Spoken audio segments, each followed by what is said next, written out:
Hello, everybody. Welcome to the CGCookie live stream. This one's specifically in the Blender realm of topics that we cover.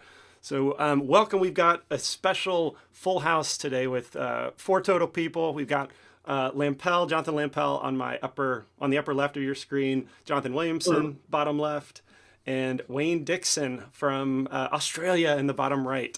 And so we're talking today about relationship statuses, specifically how the artist relates to his tools, and for us, how we relate to Blender and other 3D software in general, some of our history and what we've learned about that, and some of the pros and cons about the different types of relationships, I guess. Just kind of a funny topic in general, us and our tools. So we wanted to discuss that, and I've heard from these guys that they have some thoughts on that as well. So to get the ball rolling, I'm going to start with a very brief presentation of, I've been getting in the habit of making these. And so, yeah, defining our relationship with Blender, a conversation about artists and their tools. So I wanted to kind of define, as I was thinking through my thoughts on this, a spectrum that I have experienced and seen in the world of 3D specifically, and the plethora of tools and various different users and artists that use those tools. And so I wanted to start first. But guys, by the way, if you don't see this presentation, the guys I'm streaming with, you can watch it, I guess, on the site. I don't think I can show it to you easily. But sorry about that. Yep, I'm watching our stream. Okay, cool. So the first kind of one side of the spectrum I define as utilitarian. And this is a type where you don't know enough to prefer one tool or another. You just need something that works and something that's easily accessible. And I can attest to this. This is how I got into 3D, and also how I transitioned to being a professional in 3D. So when I first got into 3D, I didn't even know what terminology was what, how to search for modeling. I just knew what I wanted to create in my mind, but didn't know how to search for it. So I was just looking for anything and everything that could offer it. I remember going to Best Buy looking for 3D tools, asking for the guy who worked there to help me find 3D software, and he just gave me blank stares. And I don't know, I had some Disney painter nonsense that claimed to be 3D, but it was not anything of the sort. And then each new piece of software that came, I just wanted it. Okay, yeah, that does something new.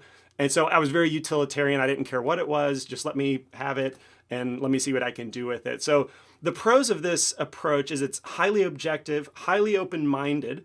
And the cons are kind of how I started, which was which two I start with, which is going to lead me down the best path, quickest kind of thing, and with the least cost to me.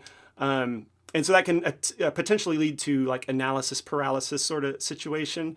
And then I mentioned that I experienced this when I transitioned to being a professional. Coming from a preferential side of a relationship, I liked Maya, and I liked a lot of professional tools that I learned in school. When I became a professional and realized I couldn't afford those tools, I quickly transitioned back to utilitarian, and that's where Blender came in handy. So utilitarian is a spectrum, and there's going to be pros and cons of each. I'm not saying that either one's worse than the others, but just to define kind of the conversation and what we're talking about. Next is preferential. This is kind of the middle of the spectrum, in my opinion, where you've grown comfortable with a particular tool over time. You're starting to get results. You're creating the things that you want to, and that's exciting. And your efficiency is improving as you're getting those results. And the pros of this stage is, or this part of the spectrum is, you're productive. You're starting to be familiar, but you're also still open to other tools. And the cons being a bias can perhaps begin to grow with that preference, leaving you starting to close your mind, giving you a little bit of tunnel vision towards your preference. And this defines my time in college, where I had a preference, which was Maya. That's what our school taught us. But I could not, it was like a secondary hobby where I was finding all kinds of new 3D software, installing it, doing a simple project with it, just so I could put it on my resume, so I could get my hands in all kinds of software. So I had a preference, but I was still trying other things, trying a lot of other things. So that was a unique time in my personal kind of history with 3D software. And then affectionate is the other end of the spectrum. And this kind of becomes a fanboy realm where you've been using the same software for years. And this, even I can think of like beyond 3D stuff, like carpenters who like a specific type of tool brand, or I don't know, athletic person, an athlete, how about that, who likes a certain type of shoe. So like this, everything about the tool, exactly how to do whatever you want to with it. It's like second nature working with this. It's an extension of your own hand and mind. And the pros of this is your peak productivity, peak familiarity, and efficiency. You're just amazing with this particular software. The cons is your bias towards this particular tool can start to cloud your judgment of what is a best tool of potential other workflows that you might be excluding yourself from just by being closed-minded towards this specific tool. And then also there's a kind of a closed-mindedness, even an antagonism towards other tools.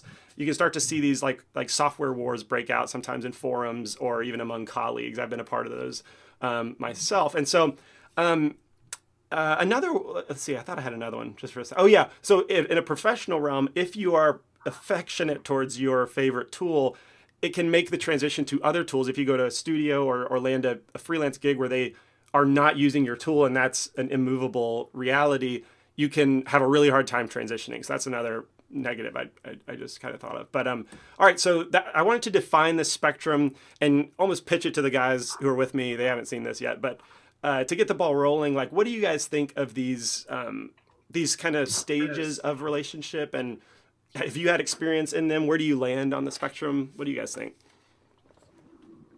I mean, I can start. It sounds really familiar. Okay, good. I was thinking back to like when I started in Blender, I absolutely started on the utilitarian side in that Blender was what I used because it was basically what I stumbled across and it was what I had available.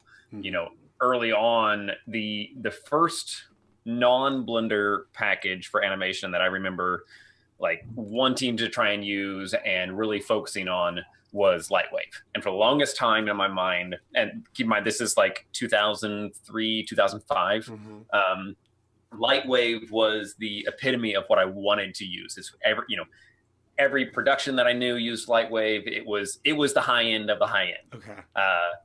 And I was a high school kid at the time and had no ability to purchase Lightwave. My parents absolutely were not going to purchase Lightwave for me. And so it was just this, oh, well, okay. Oh, I won't use it yet, but one day when I'm professional, I'll buy Lightwave. And then lo and behold, How's that going? That's pretty funny. Lightwave. So did you say how you discovered Lightwave, by the way? I don't actually remember. I think that I saw it in either a magazine or in some kind of, animation presentation early on. It may have even been an early Pixar demonstration that was using Lightwave, and then I saw somebody's work that they were doing in Lightwave, and at that point I was still in the stage of associating the quality of someone's work with the tools that they used. And so Lightwave was suddenly this, oh my gosh, if only I had Lightwave, I could do incredible things, and it would be great. Then that dream diminished quickly. Oh my word. So I'm curious, Jonathan Williamson, I admire you for being one of the most like objective minds I think I've ever come across. So like, did you ever venture into kind of fanboy, like Blender being this awesome free tool that does like what you thought Lightwave could only do? Did you like in your excitement freak out and venture over that direction? I don't have any memory of doing that, but I've got to assume that I did. It's still in many ways, I am completely obsessed. Everything that I've managed to do in my professional career has been because of what Blender opened up to me. Not necessarily for Blender specifically, but that was the catalyst in just about everything. Right. So I have to assume that I did. I don't have any memory of doing it though. I think does everyone kind of go through that journey where they start out on the utilitarian side and they're just like, wow, this is like this is a free software. Look what it can do. And you become like a preacher for like a fanboy, obviously. Like, I think everyone goes through that journey, and then they realize when they're talking to a brick wall, like everyone's like, what are you talking about? Like, get away from me, you weirdo. Then you kind of turn around and you look at yourself and you go, oh, why am I trying to tell everyone to use Blender? Because it's awesome. I think it's awesome. I think people change. Like, you know what I mean? Like, and then when they realize that, they're like, oh, cool, it's just a tool, and I should just be using whatever tool that I feel comfortable with and whatever gets the job done. So I think in my journey, I've gone from both of you have already spoken about, from the utilitarian side over to the fanboy side, and now preferential is kind of maybe it's not the exact terminology that fits where I sit right now, but I think I'm very comfortable with Blender, and I know that there's other stuff out there that does the job, but like there's many different tools that you can use, and that's exactly how I see it now. So I've gone through it like from one end of the spectrum, like and then I've come to the middle, like I think is the best way to describe where I'm sitting at the moment. Yeah, it's funny. I started it as a timeline when I first started putting that together, and then I was like, but I know experienced artists who are always utilitarian. They're going to whatever works best at this point in time, and they're extremely objective with their software choices. I think almost like it's a cycle where at one point you're like, oh, this is the best, and then you like hit the limitations, and you're like, oh, well, I bet the other software could do that really well, and then you jump over there, but it's like, well, but then that doesn't have like the right selection thing, and I don't know. No, you're right. That's a good point.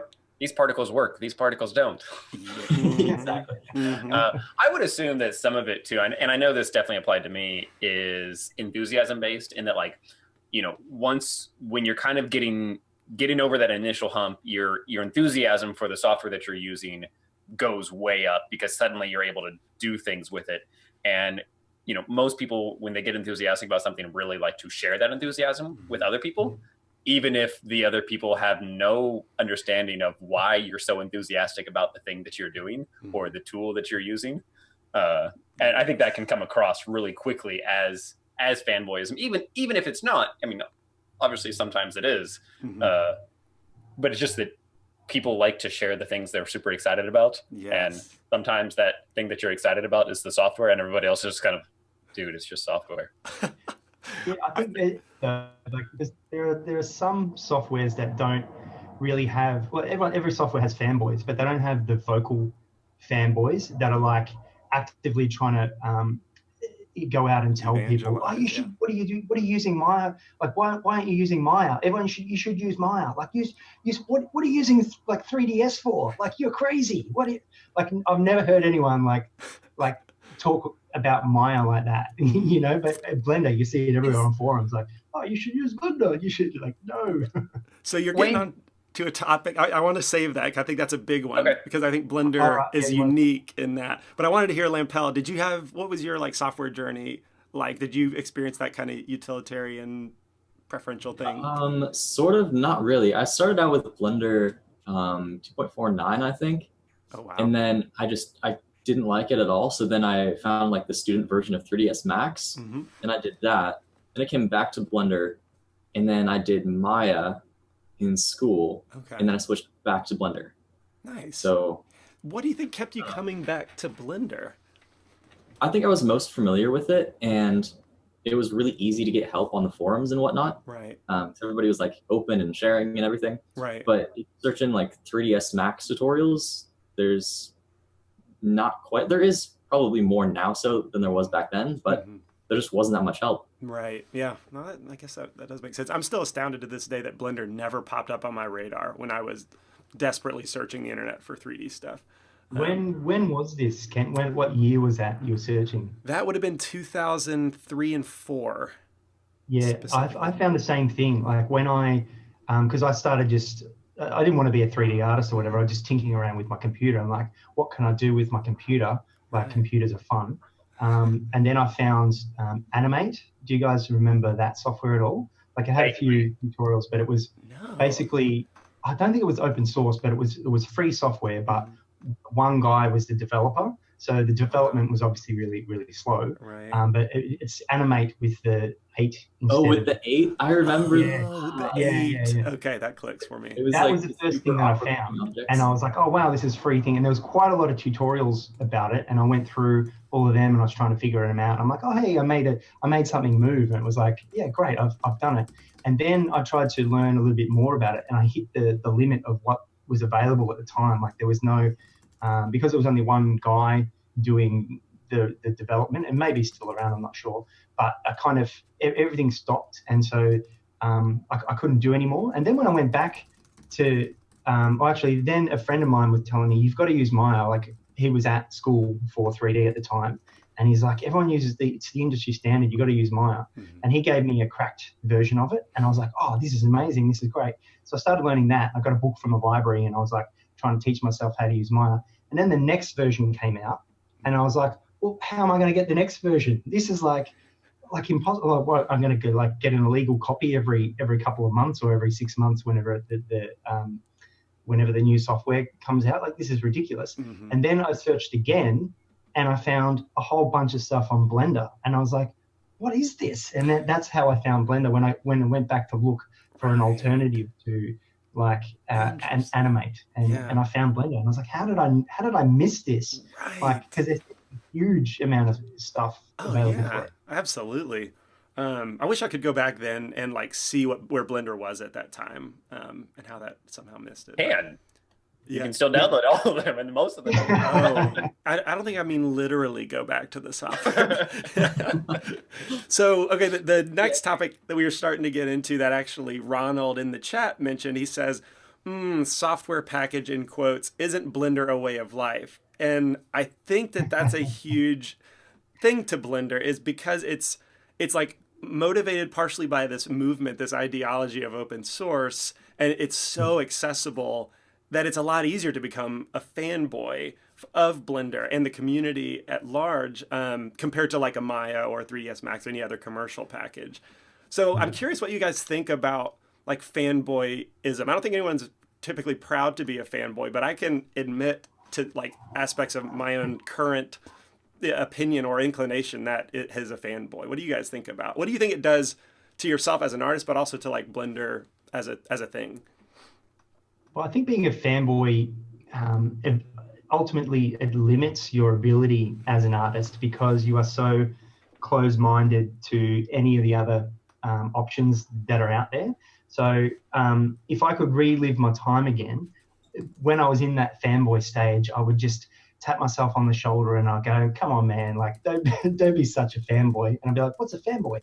Because I wouldn't realize it at the time. But I think you've got to be open to other solutions, because at the end of the day, you just want to get the result done in the quickest way possible. But yeah, I understand the whole movement behind and why it's so easy to become a fanboy in Blender, and it is because of that community and the open source. It wouldn't work if there wasn't that community behind it. But the downside of that community is you get kind of like swept away in like the mob mentality, for lack of a better term, of like, yeah, let's go get your pitchforks and like attack anyone else who's like using a different software. And it's like, well, hang on, no, we're all just in this 3D world together, people. Like, can't we all just get along? Yeah, that's a good perspective. I think I would agree completely with that. You know, and also it's the way that you approach, or not the way that you typically intentionally approach fanboyism, but you know, most people that become fanatic fanboys, intentionally or otherwise, tend to do it out of enthusiasm, and it's not focused on the artwork, it's not focused on the production, it's not focused on what the person is actually doing. It's almost got like a religious tendency to it, in the sense of you should believe this, you should do this, and that has nothing to do with what you're actually creating. And so if you're suddenly just, you know, pushing Blender down everybody's throats because you think you want to spread Blender, what are you actually achieving? You bring up a good point. It's kind of counterintuitive. It does the exact opposite of what you're trying to do. Wow, you know, and I think that there's a real reason that people tend to get, you know, almost fanatical about Blender, and it's because it's so accessible. You know, Blender is one of the few exceptions where you can become as involved as you want to be. And, you know, so long as you don't burn a lot of bridges in that process, you can, you know, you can work on Blender code for a living. You can create assets in Blender for a living. You can animate in Blender for a living. You can do Blender designs for a living. You can teach Blender for a living. Like, you can't really say the same about hardly any other 3D software unless you happen to get a job at the production company that happens to develop said software. Whereas in Blender, it doesn't matter where in the world you are. It doesn't matter who you are or where you're from. You can do that. And that produces an awful lot of enthusiasm for all of the things that, you know, get us excited about doing work in Blender. Yeah. But it's not always a healthy relationship that's created. Yeah, that's very true. I think that's a good point about it not really being about the end result, if that's the case. Like, I've definitely found myself being less that way the more that I, you know, started working on jobs and doing my own freelance projects when I started out. Then that's when I sort of hit the very practical side of things, when you actually have to put your money on the line. Whereas just playing around with it as a hobbyist, it's very easy to be enthusiastic. Yeah. It really is. If you're doing a job for someone, they do not care what software that you use, and they're not going to give you a high five if they're like, "Oh, wow, you use Blender, high five!" Like, they're just like, "Give me the pixels, man! Like, all I want is the pixels." Yes. Just give it to me in a file that I can use, and I'll write you a check. Right. That's it. Yeah. So Wayne, I wanted to ask you, since you do a lot of freelance, have you ever run into jobs where when you tell them I use Blender, are you very strict about that, and they don't give you the job therefore, or are both of you can kind of move? Of all the animation jobs that I've had, it's always been Blender based. Like, there's been, like, if they don't care, there's different types of jobs. There's ones where you're part of a team and you're working with other people remotely, and then you have to use the same software that they use, because it's all, you know, you're sending files back and forth, and you've got to be working like that. Right. So in those situations, it has to be a Blender project, because it just won't work otherwise. It's like, oh, can you do this part of the thing and then convert it over to this file and spend half a day making sure that all the textures map, so then I can do my bit and then I'll do the same. It just doesn't work like that. So if you're doing the whole project yourself, like where you're creating the character, all they want is the pixels at the end. They just want the animation file. It doesn't matter what software that you use. And I've hired people to do modeling for me and the texturing for me and stuff like that. And I don't say, oh, you must model in Blender. You must in Blender. I just say, I just need the file. You use whatever you want. Right. Just give me the file in the version that I could use, just like what Jonathan said there. So it's like, it doesn't matter what you use. You're the artist that I'm hiring. You do the job for me, but give me what I require, which is the file, and then I'll take it from there. So if you're doing the whole job yourself, I work my bit in Blender, but I can hire people out as long as it's compatible. Then it doesn't matter what they use. But if you're working on a team, so you're one person who's being hired out for that, you have to use the same software. So in those situations, like 99.9% of the time I'm using Blender, but then there's been a few occasions where I've used Maya, which is my second most proficient software. But I only know how to do animation in that software, because it was like that's all I wanted to do. Because and then Blender I know how to do a lot more. Right. Things. So when you say a file, because I think that in terms of modeling, like it's easy to pop out an OBJ or something, and modeling is easy, right. Like, but with animation, do you deliver an animation, like a sequence of a model sequence? I forget what they called. Well, image sequence, yeah. So it depends on what the client wants. If they probably don't want all the assets, like they don't want the blend files and the thing. They just want the video at the end of it. So you're just a video. So you've got all the assets on your end, like all the blend files and all the textures and stuff like that, and then you're just sending them updates of how the video is going, and then at the end they get the video in whatever format that they want. They're like, oh, great, this is what I want. They don't want to be hanging on to like all these blend.1 files. Sure. It's just the movie file. Right. Okay. So you even, when I was compartmentalizing it even further, that people come to you, give me the animation, and then you pass off the animation to someone else to render and light it. Yeah. So that's in those situations. So when I'm working on a team, I've done a couple of projects where I'm just like an animator in the thing. So you're logging in via FTP, and you just get your file in a little folder, and you work on it. And then when the animation's finished, it's on the remote folder, like Dropbox or FTP file servers or whatever. So they always have the files at their end, and then they get someone else to render them or do whatever. Okay. Does that make sense? I think. Yeah. Oh no. Yeah. Totally. Jay. So real quick, I'm still getting, by the way, the upgrade message in the upper left. When I click on it, it says you're currently on a paid plan. Oh. Okay. Hold on. I will look at that. Okay. Might have to restart Zoom without changing anything. Oh, okay. That's fine. We can do that if we need to. The next question that I wanted to ask you guys, or maybe ask your opinion about, is the tension sometimes that I can feel between something that obviously could do something better, but me telling myself, oh, I'm going to figure out how to do it in Blender. Does anyone relate to that? And does that count as fanboyism or resourcefulness? I think I know exactly what you mean. So just to be more precise, to clarify that, you're talking about if you see something done in another software, you're like, oh, that'd be kind of cool if I could do it in Blender. That's what you mean. Exactly. So you're trying to figure out a way around or a workaround in that inside Blender. And I do that all the time because I'm like looking at rigging things, and you're like, how does it work in Maya, or how do they solve these problems? And then you try and translate that into Blender, and sometimes it works better, sometimes you can't do it, like it's totally impossible, and sometimes it works, but it's like a much more convoluted way. So I think it is like on the fine line between like being resourceful and being like, oh come on man, like you should just be using the right tools for the job. Yeah. But at the end of the day, it does, depending on like why you're doing it. Like I find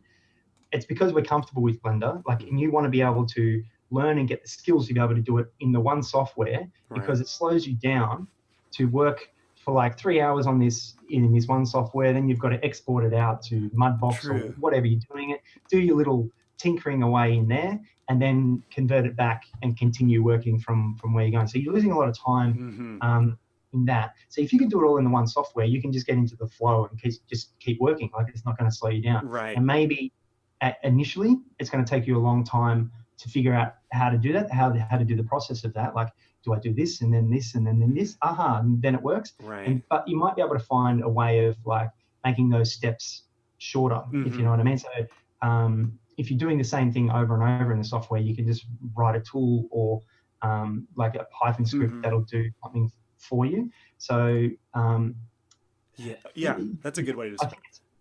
Eventually, like of the time that you spend learning how to do it, it could pay dividends in the end when you're like, okay, now I don't have to slow down in Blender, and I've sped up my workflow, and I don't have to purchase another piece of software or do whatever. Does that make sense? What I'm trying? Yeah, it absolutely does. One thing that I think applies to that is sculpting, for example. I think that ZBrush is without a doubt a better, more full-featured sculpting package. But I will use Blender and maximize its capabilities because I can render like the actual sculpt information from Blender through multi-res in the actual render engine. I don't have to do a low-res bake displacements and risk possible discrepancies in that transition process. I think that's an example of choosing Blender, even though it's not a better sculpting software than ZBrush. I'll use it for that reason. But one of the maybe lesser examples, and I'm curious what you think, Lampel, is Substance Painter, Substance Designer. Unbelievable software. I'm amazed by it every time. Like I go on ArtStation and something new is procedural, and I'm like, there's no way that's procedural. It's absurd. But like what that makes me want to do is not get Substance, but figure out how to do something similar in Blender. And you're a Substance user, so what do you think about that? Is that my fanboyism kind of creeping in? Not like, I think like Wayne said, it's if you can figure out a way to do it in one software, that definitely saves time overall. So that's pretty practical. Like It's first. definitely not saving me time, man. I think that's practical. Yeah. But I think in the case of Substance, it's so much better that it's just there's not really any alternative. Right. Whereas ZBrush, like you can still get the same shapes in Blender. Like if you can sculpt, you can sculpt in either program. True. One just might be a little bit more good for like specific shapes and brushes and all that stuff. Yeah, with Substance, you can't really do that in Blender. So that's one where it's easy enough to export, easy enough to import back. It all just kind of works together. Yeah. Okay. Well, I mean, I don't know that, like, even though it might be a little bit of, hard-headedness to say, oh, well, forget Substance, I'll figure out how to do it in Blender. At the same time, it's also just embracing your limits and saying, hey, I really don't want to pay for this other software. I know this one really well, so let's figure out how to do it. And if we can get something that's adequate and solves the same problem, that's not fanboyism. That's just resourcefulness. Okay. Yeah, totally. I appreciate you guys are kind about that. That was supposed to be like a bit of an admission. Does anyone else have an admission that they choose Blender because even though it's less than another software in your objective mind? Yes. Okay. Yes. So like I do a decent amount of 3D printing work, both just for fun and for the occasional client. And there are plenty of projects where something should absolutely just be done in CAD because it's just a CAD project. And Blender doesn't really do real world scale very well, particularly when you're down to, a millimeter or less. Wow. And so I just do it in Blender anyway. Is that because I don't feel like taking the time to learn SolidWorks or anything like that. Right. Oh, absolutely. No, I feel that too. Like, and it's that like preference. Once you've done something for so long in another software, it's hard. I'm like a geezer. I feel like I don't want to take the time to learn in another one. I'll make it harder on myself. It depends on how big that hurdle is to get over. Like for Jonathan Lampel, he mentioned like the software is so much better. So the hurdle of trying to do it in Blender, it can't be jumped because you're not going to be able to reach that limit. So he's made a conscious decision. He's like, well, I'm just going to use the best tool for the job. But I think if you're like, it's about doing if you're going to invest the time and it pays off at the end, then it's worth it. But if it's going to take you like 6 months to learn SolidWorks to be able to do this one project, it's like it's not worth it. Like you just do it in Blender, deal with all the issues. Maybe you scale it 1,000 times bigger, do your project, and then scale it down back to the actual size. Is that how you solve that problem, Jonathan? Yeah, pretty much. I mean, like, granted, most of the 3D printing work that I do, like, even though and such work, nothing has to be within like 1,000th of an inch in accuracy. Like, so it's not highly precise printing work. It's precise enough that, where most things are measured in 1/10 of a millimeter or so, but that's totally doable in Blender. It's one of those things that if I knew the other tools, it would be much easier to do in those than it would be in Blender. But for the scope of the projects, typically it's faster for me to do it in the tool that I know than to do it in the ideal tool for the job. Because otherwise I've got to learn a new one. And, some of that is just being hard-headed and just saying, no, I want to use Blender, so I'm going to find a way to do it. Some of it is, well, this project isn't long enough to warrant learning a new tool. Oh, for sure. Do you think part of it also you specifically, since you know more of the coding and scripting and all that stuff, do you think part of it is just like finding your own pain points? Like, hey, maybe we can actually solve this. Where in CAD, you have zero power to actually improve those things later? I think that's a big part of it. Give me 1 second, then I'll answer. You may have to restart the meeting. I don't know if the upgrade actually applied. Okay. May have to restart it. So if we cut out in a moment, we'll be right back. So don't leave. I'll still be here on audio, so I'll talk him through the issue. So Jonathan Lampel, I think the part of it for me is, since so much of the work that I do now overlaps with tool development on the Blender market and on CGCookie and on the Blender side, I do really like that aspect of say hey, if we've got a pain point here, maybe we can solve it. And who knows, maybe that will then roll over into something else. If I were strictly doing it as a production artist, I don't know that I would feel the same way, but Yeah, totally. It's interesting that you point out these pain points. And maybe we could move the conversation to like this I think one of the downsides of the fanboy or the community aspect of Blender is the whole everything should be free mentality. So if someone finds a pain point and they create an add-on or something that solves that problem, and then ooh, and there he goes. All right, guys. So if you missed what the issue was, I don't know what the problem is. We're using the software called Zoom, and even though we are paying for it, it told me we weren't. So I'm going to start a new meeting real quick and just get those guys back in here. So bear with me. And I am also keeping an eye on your chat. I know that you guys are asking some questions, so I'm going to go through there and we're going to start answering those. We're not trying to leave you out to dry or anything, but yeah, let me paste this link to the other guys and we'll get the conversation back up and running. Let's see. All right. So they should start filing in here pretty soon. Oh, there he is. He's revealed his true name, 6R69Y5. Yes. Oh, and we'll switch the order just to okay. keep you. All right, so I think we're back. Yeah. All right. Oh, you changed my name again. Thank you, Kent. Don't want your secret out too much. So before we go into that topic, because it's huge and I would love to talk about that, Wayne, I was scrolling through the chat and we do have a few questions, actually a lot of conversation going on and opinions being thrown about, which is great. But the first one that I remember getting to is from Daniel, and he's asking, do you ever forget how to do stuff in Blender after a bit of time not using it? Anybody have an answer for that? I do, if you don't. Well, the answer is yes, all the time. I forget stuff. So I'm often watching tutorials again, just for that little snippet. You're like, oh, how do I just want to remember how to do that? Or I'm Googling the little bit that I know. But because I've more experience, you kind of know what term you're actually Googling for. So I think as you get more experience, you're like, oh, what is that name for that thing that I've forgotten? You actually know the name for it. So it helps it out, makes it a little bit easier. But yes, all the time, I forget how to do things, and I'm watching the same tutorial again. You're like, oh, that's it. Yeah. For my half, let me just say this.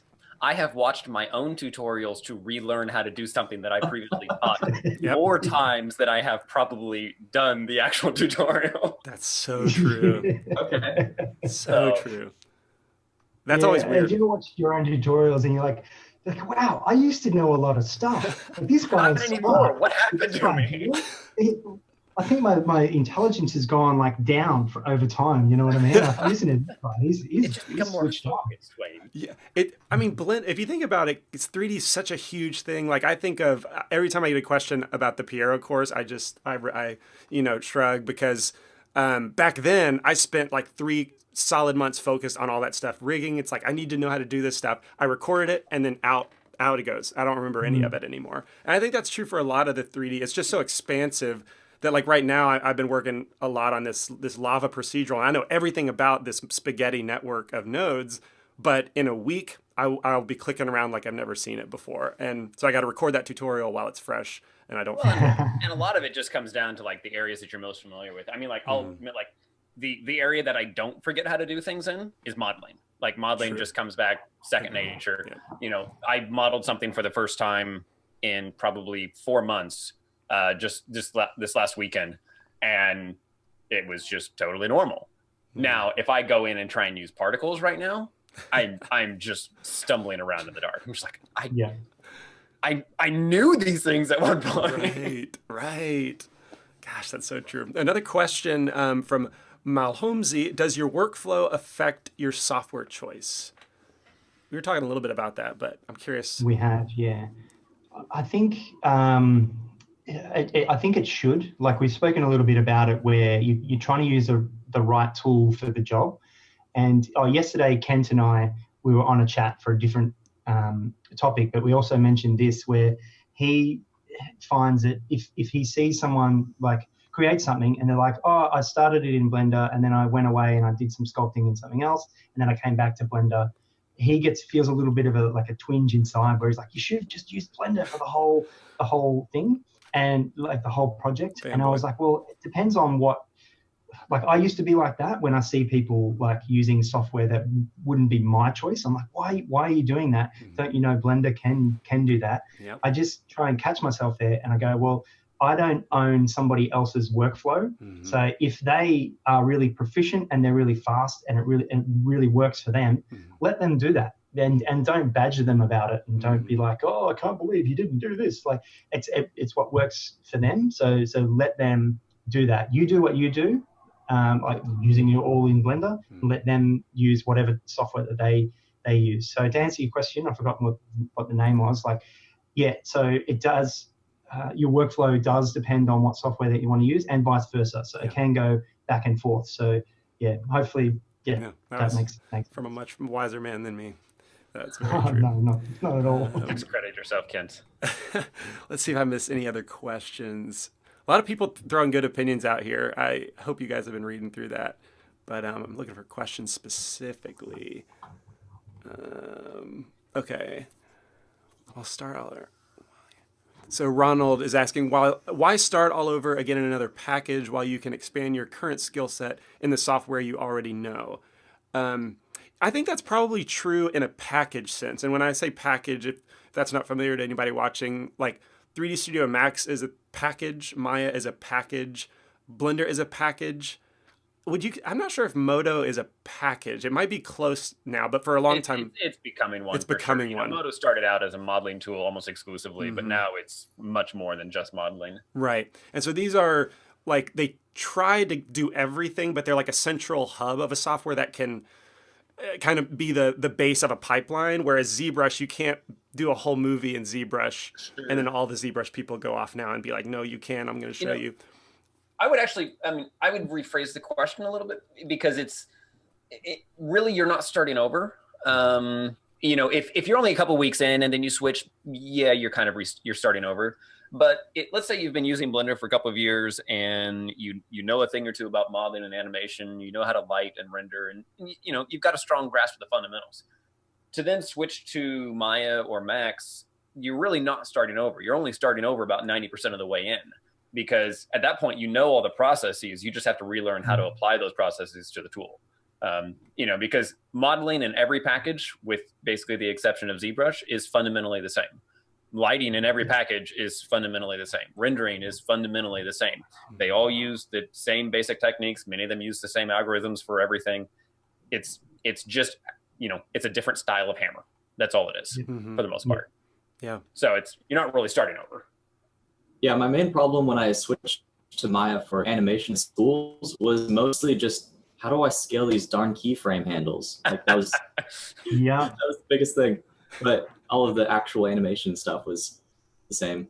Yeah, it's all the same. Yeah, there's a lot of different software quirks where I don't like in Maya, where you have to have the manipulator active. So you can't you can't have a multi-manipulator. Like each software has their own little quirks. You just get used to it in whatever you prefer. Yeah. A couple more questions from Nathan Foster. What was the hardest part of Blender to learn for each of us? I'm actually really interested what you guys would say to that. Oh, who wants to start? Yeah, I kind of wanted to think about that. Well, maybe, to me, that almost seems like more of what was the hardest process to learn? Because if I had to do it, it would be compositing. I don't know a darn thing about color. I can work with nodes all day long. I understand nodes. I understand kind of what's sort of happening, but I don't know a damn thing about how to actually make the color work. And so I don't know a thing about compositing, because everything I do in compositing is wrong. Yeah.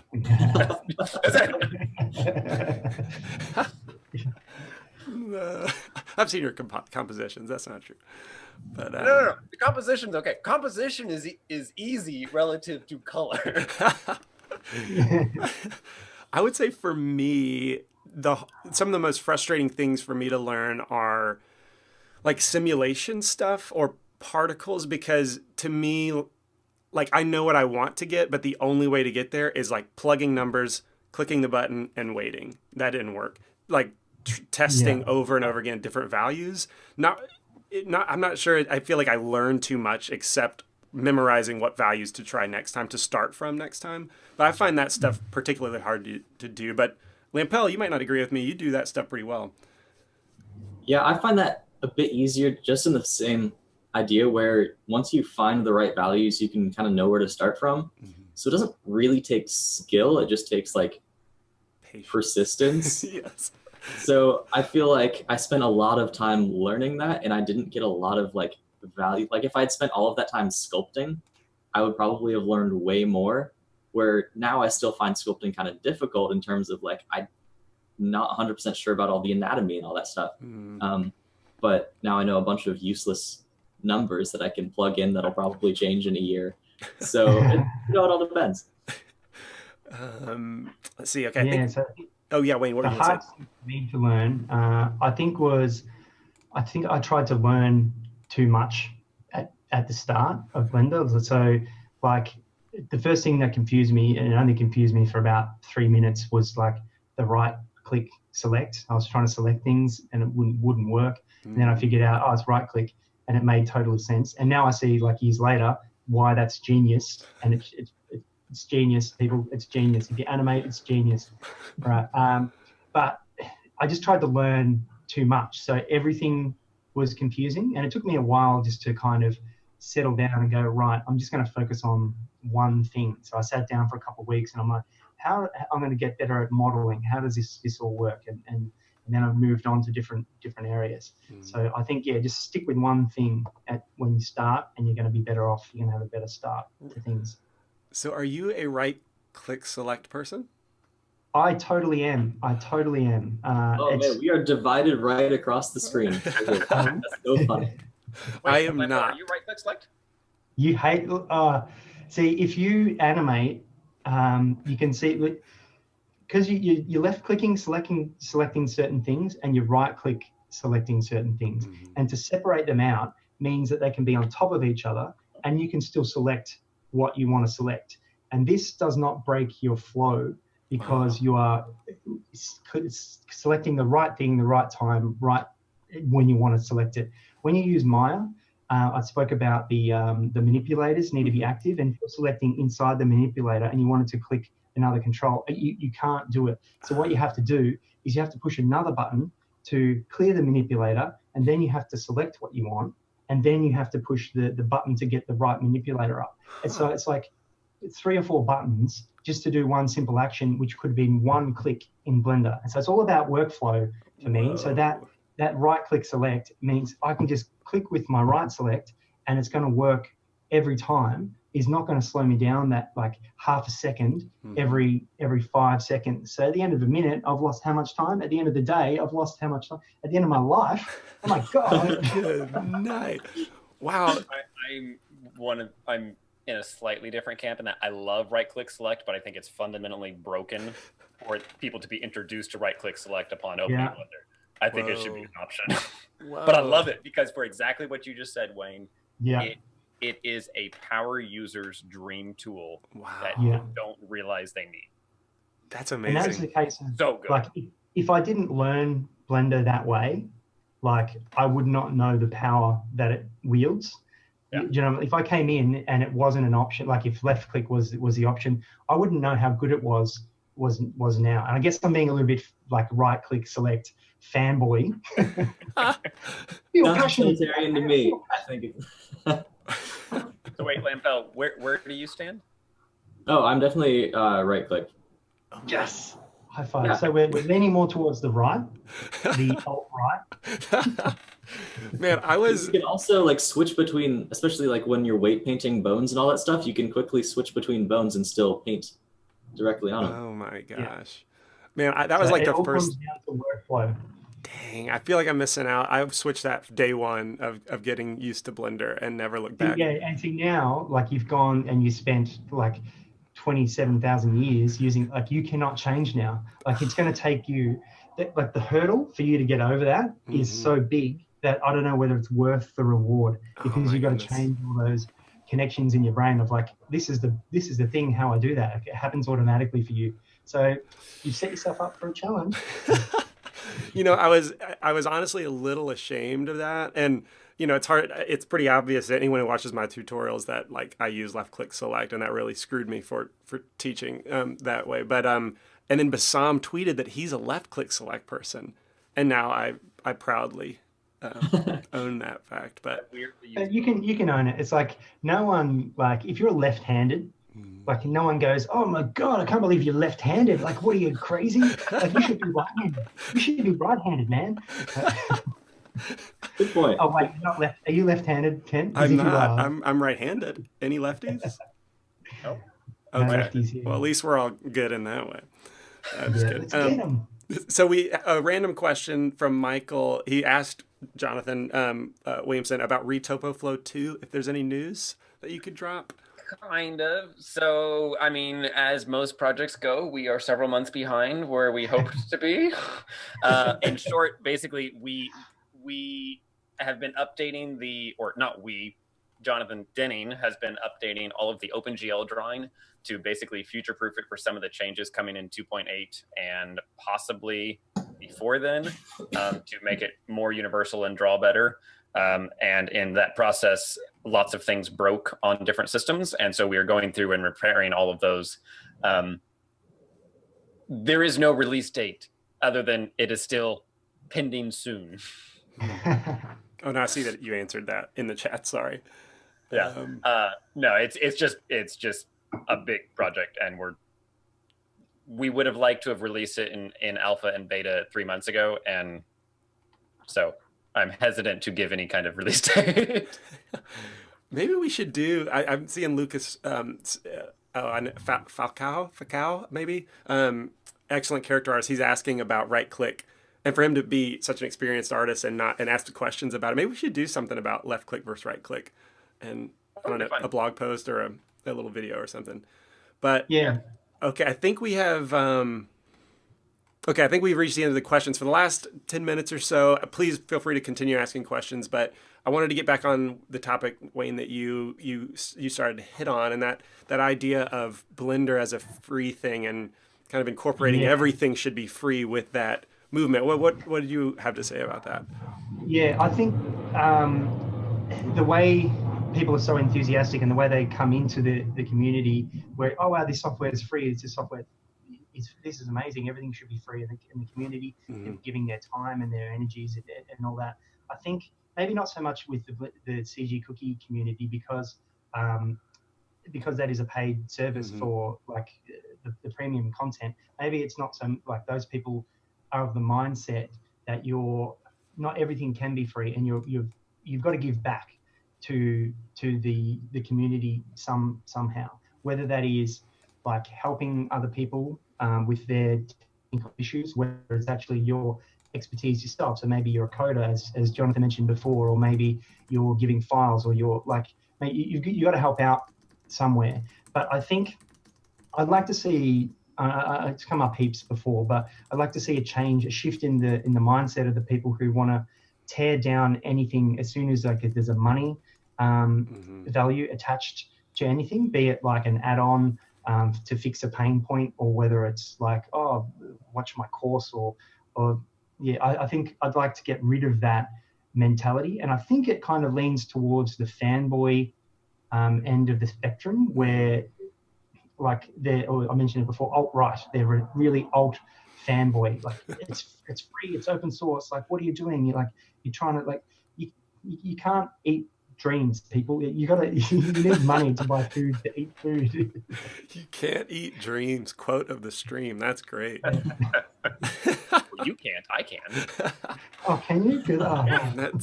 That's so true. You know, that's a really good point. That like, I've noticed that people tend to, for better or for worse, stop fighting the everything, or stop promoting the everything has to be absolutely free the moment they start working professionally.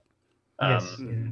And I think that there's a reason for that, and just that you discover the value of time. Yeah. And you know what?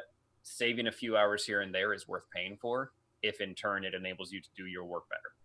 Yeah. Yeah. So. Yeah. And Wayne, like you've said many times, and it's inspired me to that point of like, you're paying it forward, and the time that you've been involved on your courses, answering comments and grading exercises is more attention to your courses than I think ever put toward my own courses. It's made me be more involved, be there to answer questions, spend more time doing that.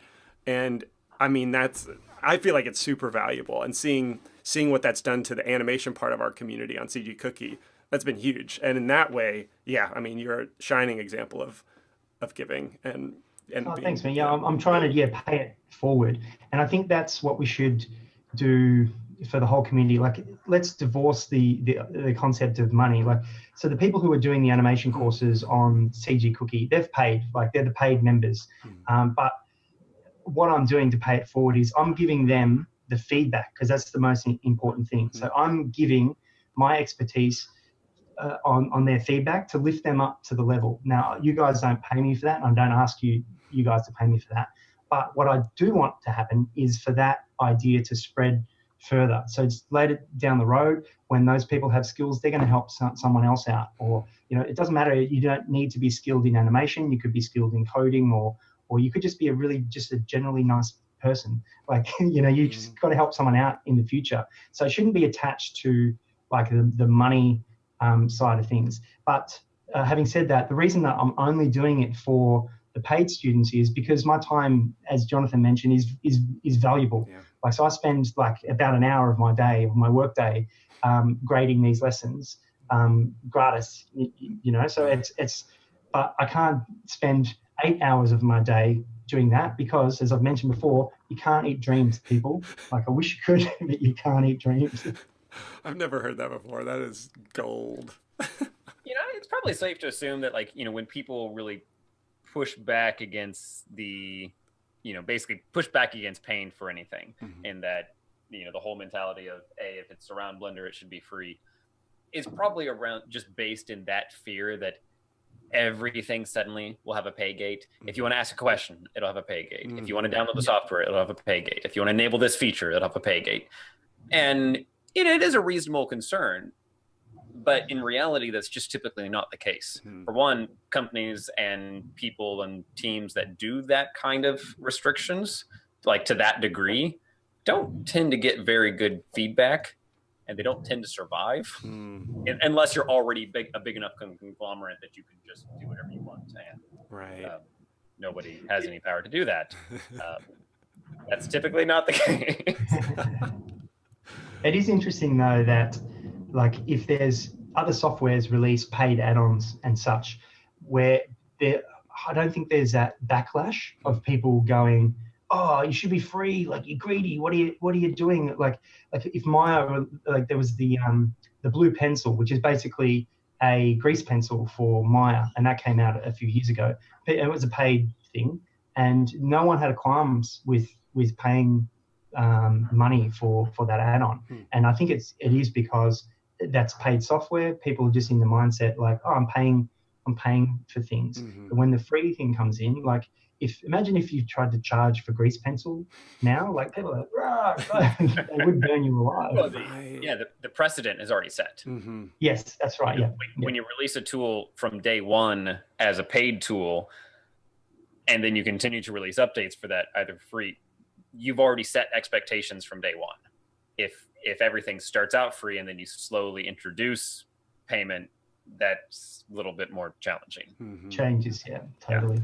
Man, it's like every useful thing in 3ds Max is also a paid add-on. Want to do cool destruction effects, or breaking stuff, or modeling, unwrapping. So Jonathan Williamson, I'm wondering, I don't want to put you on the spot and make you uncomfortable, but like, you've spent probably the most amount of time around Ton, and also in like businessy talks, with him. So like, what is his, could you speak at all, like, in general terms, like what his perspective is on like paid add-ons or the Blender market, as like these kind of things around Blender? I want to be very careful not to put words in his mouth or misalign anything, but I think it's safe to say that that he's effectively all for it. And he's been a very big supporter of the Blender market from day one. even, highlighting it in several Blender conference keynotes in a row, highlighting it at SIGGRAPH, and certainly I'm sure that a part of that is the amount that the Blender market contributes back to the development fund every single month. But just as an initiative, TON is really focused on making sure that Blender is a free tool for everyone and a tool for success for everyone. And one of the ways that you make Blender a successful tool for people, or you help people find success through Blender, is making sure that they can pay their bills. And if one of the ways to pay somebody's bills is through creating further tools for Blender or creating assets that people can use within their own projects through Blender, then that furthers that initiative. TON's big focus is, and it's right there on blender.org, is that Blender is for everyone and that it will always be free. It is always there, and that it is a complete package. And so, a lot of people have concerns with, say, like the Blender market or paid add-ons on saying that, well, suddenly, the better extrude tool will be paid, or the grease pencil will be paid, and that suddenly Blender will be a piecemeal application. But that goes completely contrary to everything that TON and the Blender Foundation have fought for all of these years, of making sure that, hey, regardless of the add-ons that are available, Blender is intended to be a complete tool that is freely available for any use for anyone, no matter where you are in the world, no matter who you are. And it doesn't really matter what the add-ons are at that point. The add-ons are just a secondary layer. Yeah. If a tool is vital and fundamental to Blender success and for people to succeed in Blender, that tool will be added. And because it's all GPL, if somebody creates that tool, sells it as an add-on, and then it's absolutely essential that become integrated in Blender, it will be. Whoa. That'll be crazy. That's just part of, being an open source application, that you can do that. That's probably what will happen with things like animation nodes and bpainter and whatnot. Eventually, absolutely, it'll find its way in. I don't, not to. I don't want to, accidentally, toot our own horn or anything. But like, for example, Polypen and RetopoFlow is already starting to be integrated slowly into Blender 2.8. There's a new tool basically that's effectively PolyDraw. I forget exactly what it's called, but it's the same basic kind of functionality that enables you to draw quads really, really quickly with very few clicks. That's coming into 2.8. And that kind of overlap is really, really good. But that kind of development probably wouldn't have ever happened without some commercial intentions behind it, because it took a lot of work. Oh my goodness. All right, so we're about to the time limit. I wanted to ask, or there's two more questions. One from Omar that's on that topic. Would other companies try to stop Blender from being free? Is that like a thing? Is that a possibility? I mean, can't. Yeah. Well, they can try, but because of the license, there's not anything legally that they can do about it. I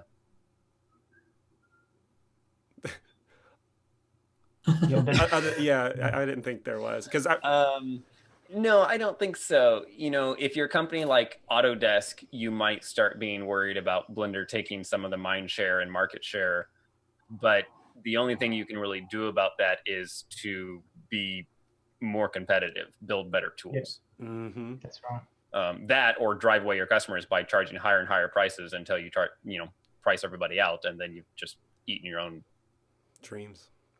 Whatever. That one sounds like it'll work great, so we'll see how it goes. Right. Yeah. Cool, guys. Well, I wanted to end on a fun question, also from Omar. He said, "What is everyone drinking here?" First of all, I'm drinking a huge. Well, I've got a whole pot of morning red tea from. It's just tea. I have my tea black. Delicious. Does look good.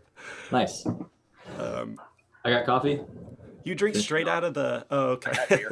Yeah. Like here's my pot of tea. I don't drink straight out of. Jonathan, what are you drinking? Williamson? I did have a beer. It was a New England IPA. Did you make that yourself? I did. Nice. I can't believe you. That's just awesome. I have nothing, but since we started, I have been desperately wanting a cup of tea. Yeah, Yeah. Has that been a subliminal message that I've been passing to you somehow?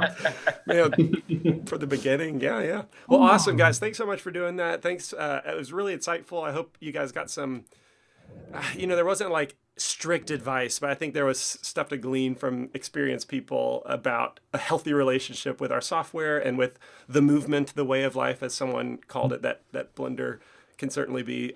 So thanks for watching. We'll see you next week, and have a great rest of your, what is today? Tuesday. Good. Thanks for hosting, Ken. Oh, absolutely. Wednesday. See you guys. You have a good Awesome. one. Yeah. Talk to y'all later.